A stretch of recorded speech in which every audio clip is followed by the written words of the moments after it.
세계 최고 강대국인 우리 미국 수준이 이 정도일 줄은 몰랐어요. 한국에 비하면 완전 후진국이었네요. 고작 17살의 한 소녀가 다 쓰러져가는 친구를 위해 기획한 한 사건이 미국 내에서 화제가 되고 있습니다. 학교 전체의 급식 시스템 자체를 바꿔버렸는데요. 이 소녀의 감동적인 이야기와 이 소녀에게 도움을 준 한인 커뮤니티의 감동 사례가 미국 내에 퍼져가고 있습니다. 미국 지역신문에 실린 이야기를 재구성하여 알려드립니다. 저는 17살 에밀리입니다. 오늘은 제 가장 소중한 친구 소피 이야기를 들려드리려고 해요. 소피를 처음 만난 건 중학교 1학년 때였습니다. 그때 소피는 지금과는 많이 달랐어요. 밝고 건강했고 특히 웃을 때면 눈가에 예쁜 웃음주름이 잔뜩 생기던 아이였죠. 소피의 집은 늘 맛있는 음식 냄새로 가득했어요. 소피 어머니가 요리하는 걸 무척 좋아하셨거든요. 주말이면 저도 자주 소피네 집에 놀러 갔는데 매번 새로운 요리를 맛보게 해주셨습니다. 하지만 3년 전 모든 게 바뀌었어요. 소피 어머니가 갑자기 암 진단을 받으셨죠. 처음에는 모두가 별일 아닐 거라고 생각했어요. 하지만 병은 생각보다 훨씬 빠르게 진행됐습니다. 병원과 집을 오가시면서도 소피 어머니는 아이들 도시락을 직접 싸주셨어요. 점점 약해지시는 몸으로도 가족들 건강을 먼저 걱정하셨죠. 그러던 어느 날 소피가 학교에 나오지 않았어요. 그날 아침 소피 어머니가 돌아가셨다는 소식을 들었습니다. 소피는 한동안 학교에 오지 않았어요. 다시 학교로 돌아온 소피는 제가 알던 그 아이가 아닌 것만 같았습니다. 웃음은 사라졌고 말수도 적어졌어요. 어머니가 돌아가신 후 소피 아버지는 가족을 위해 2개의 직장을 뛰기 시작하셨습니다. 아침 일찍 나가서 밤늦게 들어오시는 생활이 시작됐어요. 그러다 보니 자연스럽게 소피가 초등학생인 동생 둘을 돌보게 됐죠. 아침에 동생들을 깨워서 등교시키고 방과 후에는 숙제도 봐주고 저녁도 챙겨줘야 했어요. 소피 본인도 너무 어린데 슬픔을 추스를 새도 없이 엄마 역할을 하기 시작했죠. 그때 소피는 그저 하루하루를 버티며 살아가는 것 같았어요. 아침마다 까만 눈가를 보면 밤늦게까지 동생들 숙제를 도와주느라 잠도 제대로 못 잤다는 걸 알 수 있었거든요. 급식 시간에도 항상 피곤해 보였죠. 가끔 동생들 도시락을 싸느라 자기 아침은 거르고 온다고 하더라고요. 그러던 어느 날 드디어 사단이 났어요. 체육 시간에 소피가 갑자기 쓰러진 거예요. 다행히 큰일은 아니었지만 보건 선생님께서 영양실조 증세가 있다고 하셨어요. 소피의 건강검진 결과를 보고 선생님들도 많이 걱정하셨죠. 그날은 걱정이 되어서 제가 소피를 직접 집에 데려다 줬어요. 그리고 소피에게 뭐라도 챙겨주기 위해 냉장고를 열었는데 저는 깜짝 놀라고 말았습니다. 냉장고에는 동생들 간식거리만 조금 있었고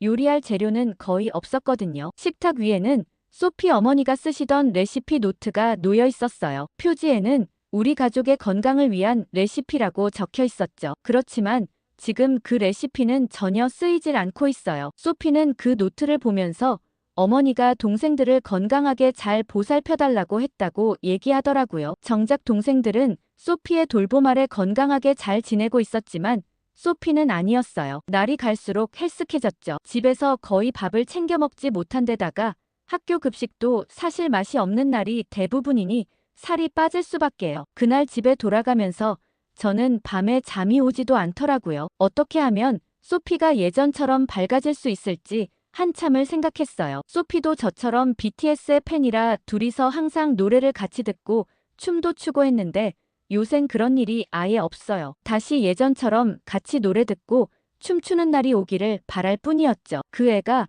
다시 예전처럼 돌아올 수만 있다면 친구로서 뭐든 해주고 싶었어요. 하지만 제 바람과는 다르게 소피의 건강은 날이 갈수록 나빠졌어요. 어제는 정말 끔찍한 일이 있었습니다. 점심시간에 평소처럼 급식을 받으러 줄을 서 있었는데 갑자기 소피가 쓰러진 거예요. 앞에서 기다리고 있던 학생들이 깜짝 놀라 소리를 질렀죠. 보건실로 데려간 소피는 너무 창백해 보였습니다. 보건 선생님께서는 혈당이 많이 떨어져 있다고 하셨어요. 알고 보니 소피는 아침은 물론 어제 저녁도 제대로 먹지 못했더라고요. 동생이 갑자기 열이 나서 밤새 간호하느라 식사를 거르게 됐다고 했습니다. 이런 일은 처음이 아니었어요. 소피는 한 달 새 벌써 3번째 결석을 했습니다. 수업 시간에도 집중하지 못하고 졸기 일쑤였죠. 시험 성적도 눈에 띄게 떨어졌어요. 1학년 때만 해도 우등생이었던 소피인데 이제는 보충 수업 대상자가 됐습니다. 저는 집에선 바쁘더라도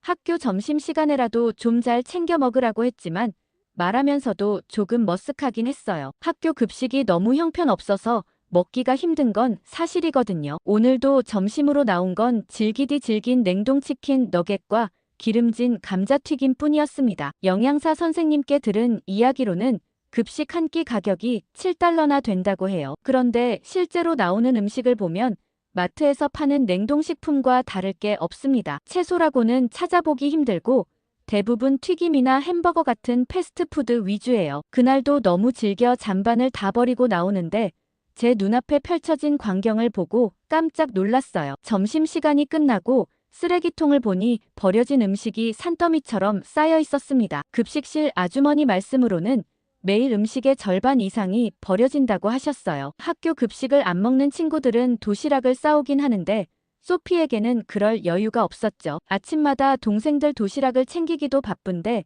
자기 것까지는 준비할 여유가 없다고 해요. 그러니 결국 대부분의 날들을 굶다시피 보내고 있죠. 지난번 체육대회 날이었는데 급기야 소피가 달리기 도중 갑자기 쓰러졌습니다. 응급실에 실려갔더니 의사 선생님께서 심각한 영양실조 상태라고 하셨어요. 빈혈 수치도 많이 낮아서 당분간 운동은 물론 등교도 조심해야 한다고 하셨죠. 그날 소피 아버님이 많이 우셨다고 해요. 아내와의 약속을 제대로 지키지 못했다면서요. 하지만 현실은 녹록지 않습니다. 두 군데 직장을 다니느라 아이들 끼니를 직접 챙겨줄 시간이 없으시고 아저씨도 제대로 된 식사를 못하는 건 마찬가지였으니까요. 그런데 이런 형편없는 급식이 당연한 일이긴 했어요. 학생들도 불만은 많죠. 값비싼 급식비를 내고도 제대로 된 한 끼를 먹지 못하는 현실이 너무 속상하다고들 하지만 마음에 안 들면 도시락을 싸올 수밖에요. 우리 학교만 이런 게 아니라 미국의 모든 학교들이 다 마찬가지인 상황이니까요. 매일 같은 냉동식품만 나오는 게 답답한 일이긴 하지만요. 그렇지만 소피가 점심시간이라도 제대로 된 밥을 먹을 수 있다면 얼마나 좋을까 생각해봤어요. 그러던 중 저는 정말 충격적인 영상을 하나 보게 되었습니다. 저는 매일 유튜브로 BTS와 관련된 영상을 찾아보는 게 일상인데요. 우연히 BTS 멤버들의 학창시절 이야기를 보게 됐어요. 그러다 정말 믿기지 않는 장면을 하나 발견했습니다. 멤버들의 학창시절 인터뷰가 나왔는데 특히 제이홉이 학교 급식 이야기를 하는데 너무 신기했어요. 한국의 급식은 매일 다른 메뉴가 나오고 영양사 선생님이 직접 건강을 고려해서 식단을 짠다고 하더라고요. 솔직히 믿을 수 없었고 저는 즉시 호기심이 생겨서 더 찾아보게 됐어요. 한국 학교 급식 영상을 하나하나 클릭해보는데 놀라움의 연속이었습니다. 매일 5가지가 넘는 반찬에 따뜻한 국물까지 있었어요. 신선한 채소와 과일도 빠지지 않았죠. 무엇보다 모든 음식이 그날 아침에 조리된다는 게 믿기지 않았습니다. 특히 충격적이었던 건 가격이었어요. 우리 학교 급식비가 7달러인데 한국은 그 절반도 안 되는 가격이라고 했습니다. 게다가 저소득층 학생들은 무상급식 혜택도 받는다고 해요. 소피 같은 상황의 학생들을 위한 배려가 있다는 게 너무 부러웠죠. 영상 속 학생들의 표정도 인상적이었어요. 급식을 먹으며 웃고 떠드는 모습이 너무 행복해 보였습니다. 우리 학교처럼 음식을 버리거나 남기는 모습은 찾아볼 수 없었어요. 심지어 어떤 학교는 급식 시간이 되면 학생들이 줄을 서서 기다린다고 하더라고요. 게다가 더 놀라웠던 건 조리 과정이었습니다. 대형 주방에서 영양사와 조리사들이 팀을 이뤄 음식을 만드는 모습은 마치 전문 레스토랑 같았어요. 냉동식품은 찾아볼 수 없었고 모든 재료가 신선했죠. 김치도 직접 담그고 된장찌개도 정성껏 끓이는 모습이 감동적이었습니다. 댓글 반응을 보니 저처럼 놀라워하는 외국인들이 많이 있었어요. 그런데 거기에 한국 사람들이 달아놓은 댓글을 보고 더 놀랄 수밖에 없었죠. 심지어 학부모들이 직접 급식 모니터링을 한다는 얘기도 있었어요. 매일 2명의 학부모가 위생복을 입고 주방을 점검한다고 합니다. 식재료의 상태부터 조리 과정까지 꼼꼼하게 살펴본다고 하더라고요. 특히 인상 깊었던 건 급식실의 분위기였습니다. 우리 학교처럼 차가운 스테인리스 테이블이 아니라 깔끔한 식당 같았어요. 식판도 여러 칸으로 나뉘어 있어서 반찬이 서로 섞이지 않게 되어 있었죠. 심지어 후식으로 과일이나 디저트까지 나온다고 했습니다. 그 중에서도 가장 마음에 와닿았던 건 단체 급식이지만 한 명 한 명의 건강을 고려한다는 점이었어요. 알레르기가 있는 학생들을 위한 대체 식단도 준비하고 채식주의자를 위한 메뉴도 있다고 합니다. 미국의 학교에서는 상상도 할 수 없는 일이었죠. 평소에 BTS 멤버들의 인터뷰를 보면 멤버들이 그토록 한국 음식을 좋아하는 이유를 이제야 알 것 같았어요. 특히 지민이 어느 인터뷰에서 학창시절 급식 시간이 하루 중 가장 행복한 시간이었다고 한 말이 떠올랐습니다. 그날 밤 저는 잠을 이루지 못했어요. 계속해서 소피의 모습이 떠올랐거든요. 만약 우리 학교 급식도 한국처럼 바뀐다면 소피도 건강을 되찾을 수 있지 않을까 하는 생각이 들었습니다. 다음 날 아침 일찍 일어나 유튜브에서 본 내용을 정리했어요. 한국 급식의 장점과 우리 학교가 개선해야 할 점들을 꼼꼼히 적었죠. 이걸 바탕으로 학교에 제안서를 제출하기로 결심했습니다. 평소에 저라면 절대 이런데 먼저 나서는 성격이 아니에요. 그치만 제 친구 소피를 위해서라면 뭐든 할 수 있을 것만 같았죠. 그렇게 제안서를 들고 교장실을 찾아갔던 날의 기억이 아직도 생생해요. 교장 선생님께서는 제 제안서를 꼼꼼히 읽어보시더니 한숨부터 내쉬셨습니다. 현재 급식업체와 3년 계약이 남아있어서 당장은 어렵다고 하셨어요. 더 큰 문제는 예산이었습니다. 신선한 재료를 매일 구입하고 조리사를 더 고용하려면 현재 예산의 2배는 필요하다고 하셨어요. 게다가 주방시설도 완전히 새로 갖춰야 한다면서 불가능하다고 잘라 말씀하셨습니다. 교장 선생님의 단호한 말씀을 듣고 나서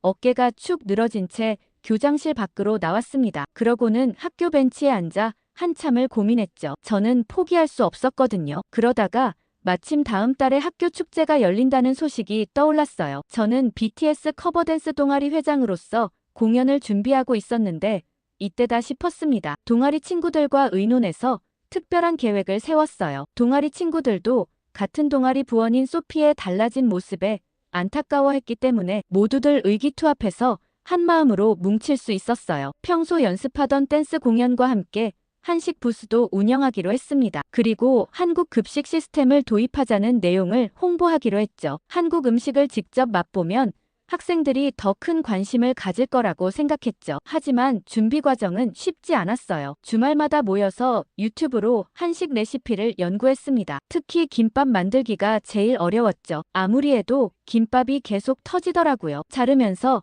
몇 개나 뱃속으로 버려졌는지 모르겠어요. 그렇지만 몇 줄 터뜨리고 나니 요령이 생기더라고요. 저희 음식이 유튜브로만 보고 만들어 어색하고 엉성할지라도 진심은 통할 거라 생각하며 열심히 준비했습니다. 드디어 축제 당일 아침부터 분주하게 움직였어요. 한식 부스에는 김밥과 떡볶이 그리고 잡채를 준비했고 스테이지에서는 BTS 메들리 공연을 선보이기로 했습니다. 특별히 공연 중간에 한국 급식 소개 영상도 상영하기로 했어요. 처음엔 걱정이 많았죠. 학생들이 생소한 한식을 좋아할까 고민됐어요. 하지만 기우였습니다. 공연이 시작되자 체육관이 꽉 찼고 한식 부스 앞에는 긴 줄이 생겼어요. 학생들은 평소에 궁금하던 한국 음식을 직접 맛볼 수 있었다며 저희 아이디어에 호응해줬고 금세 음식이 동나버렸어요. 특히 이날 저희 음식을 먹은 학생들이 SNS에 한국 음식 사진을 올리며 칭찬을 아끼지 않았어요. 그런데 행사가 끝난 후 예상치 못한 일이 벌어졌습니다. SNS에 올라간 게시물들이 엄청난 반응을 얻으면서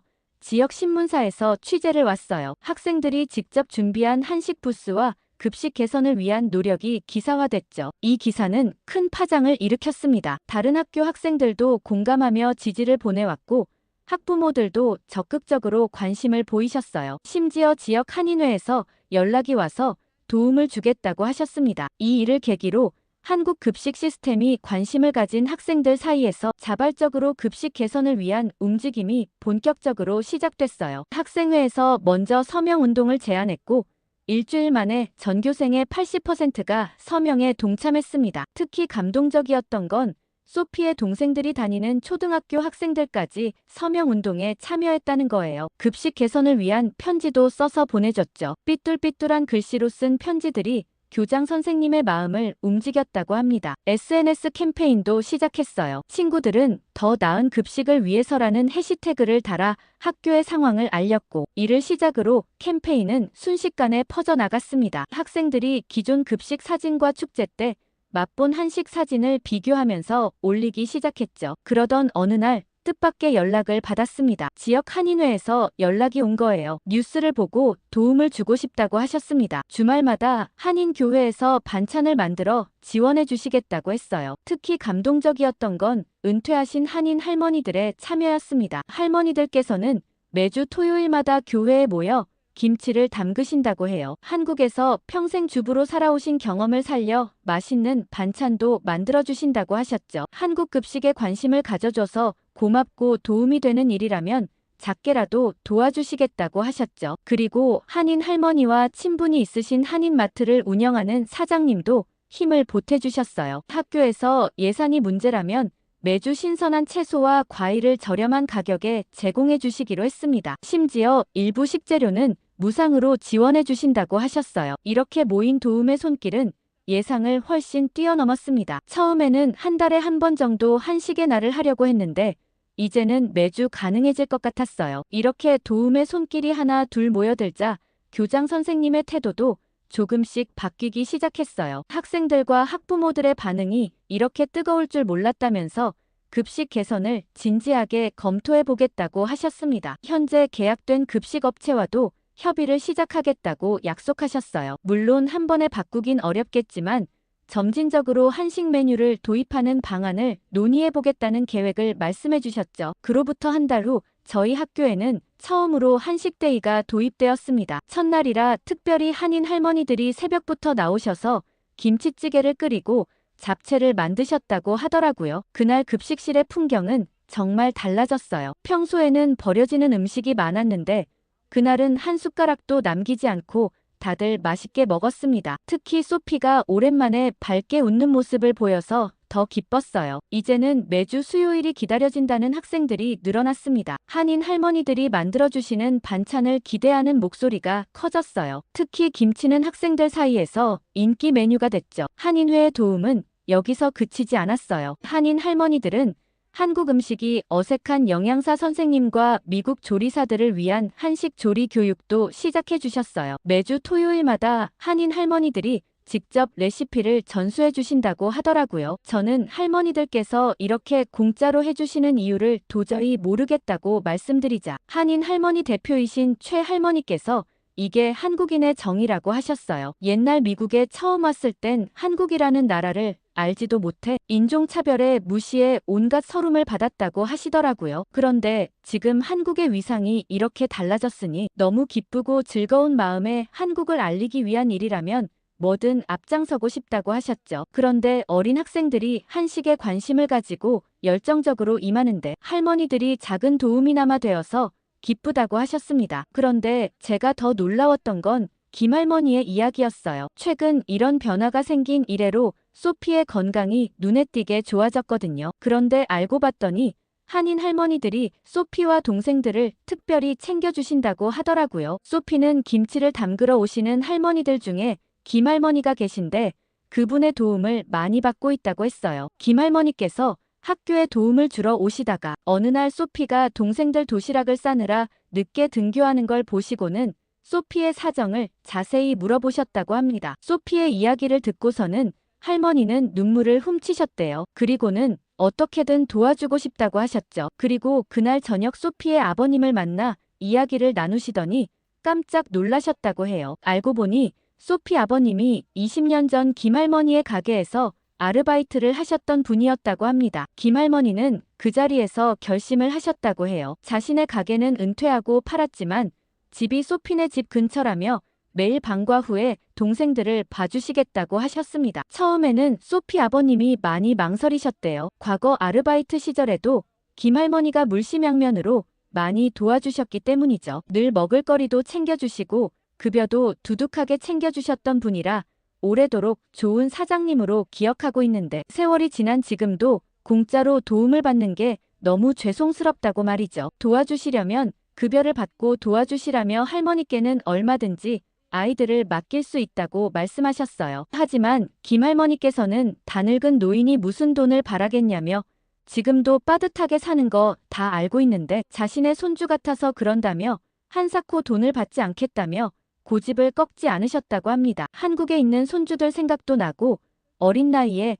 어머니를 잃은 아이들이 너무 안쓰럽다고 하셨죠. 결국 소피 아버님도 허락하실 수밖에 없었죠. 그때부터 소피 동생들의 생활이 달라졌어요. 학교가 끝나면 김할머니 댁으로 가서 숙제도 하고 간식도 먹는다고 했어요. 할머니께서 직접 만든 김치볶음밥을 먹고 있다는 소피 동생들의 이야기를 들으니 마음이 따뜻해지더라고요. 할머니께서도 적적했는데 아이들이 집에 들락날락하니 온기가 생긴다며 좋아하셨다고 해요. 특히 감동적인 건 주말이에요. 김할머니께서 토요일마다 소피네 가족을 위한 반찬을 만드신대요. 김치는 기본이고 멸치볶음이나 시금치나물 그리고 꽈리 고추조림까지 정성스레 준비하신다고 합니다. 할머니의 정성이 전해졌는지 소피도 많이 달라졌어요. 더 이상 아침을 거르지 않고 동생들 도시락도 여유 있게 준비할 수 있게 됐죠. 학교에서도 피곤한 기색 없이 밝은 모습을 보여요. 김할머니는 소피와 동생들을 위해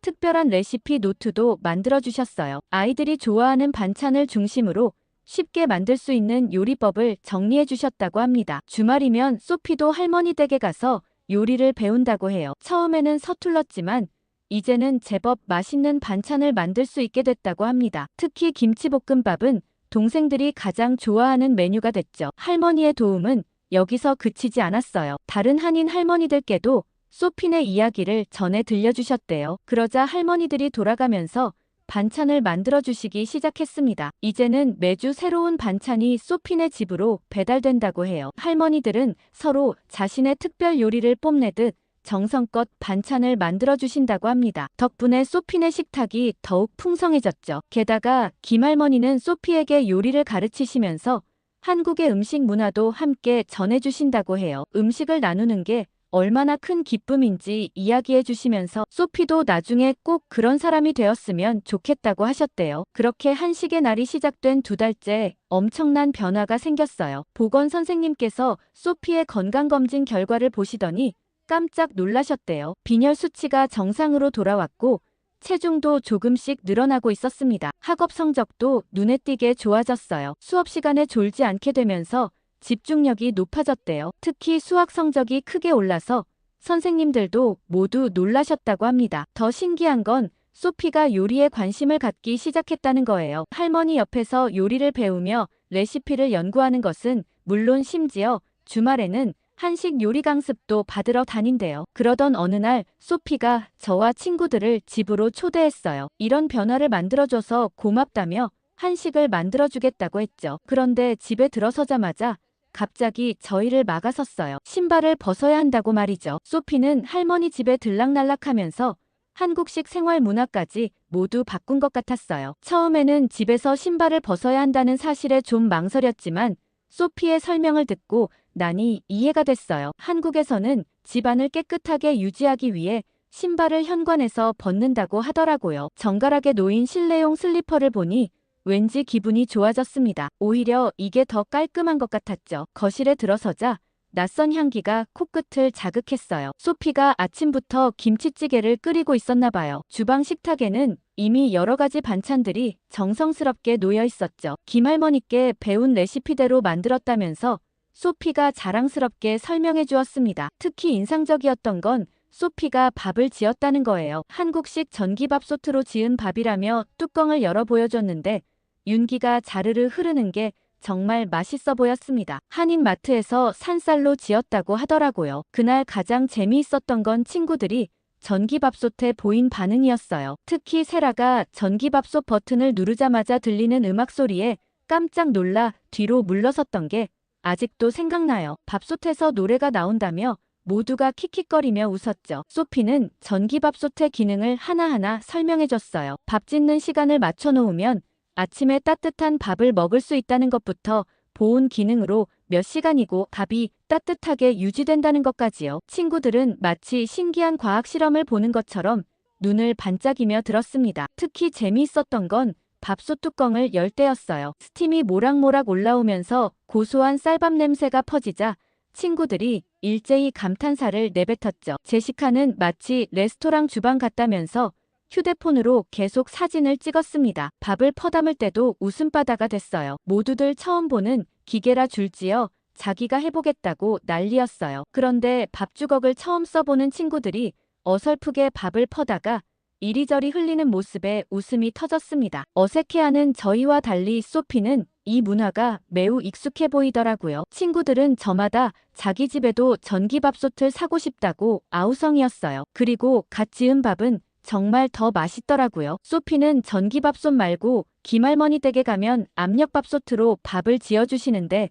그건 더 비교하기 힘들 정도로 맛있다고 했어요. 그 말을 듣자 친구들은 도대체 압력밥솥은 얼마나 더 맛있길래 모두들 궁금해했죠. 그러고는 모두들 식탁에 둘러앉아 소피가 준비한 음식을 먹기 시작했어요. 학교 급식으로 인해 한식에 어느 정도 익숙한 친구들은 익숙하게 밥을 먹기 시작했습니다. 그런데 한 입 먹자마자 모두들 깜짝 놀랐어요. 특히 김치찌개는 학교 급식보다 더 맛있다며 연신 칭찬이 쏟아졌어요. 그리고 소피는 음식을 대접하면서 한국의 식사 예절도 알려줬어요. 어른보다 먼저 숟가락을 들면 안 된다는 것부터 밥그릇을 들고 먹어야 한다는 것까지요. 친구들은 신기해하면서도 하나하나 따라하려고 노력했습니다. 후식으로는 할머니가 만들어주신 수정과가 나왔어요. 계피향이 은은하게 퍼지는 차를 마시면서 우리는 그동안의 변화에 대해 이야기를 나눴죠. 불과 몇 달 전만 해도 밥 한 끼 제대로 못 먹던 소피가 이렇게 멋진 요리사가 되어 있다는 게 신기하기만 했어요. 소피는 음식을 나누는 즐거움을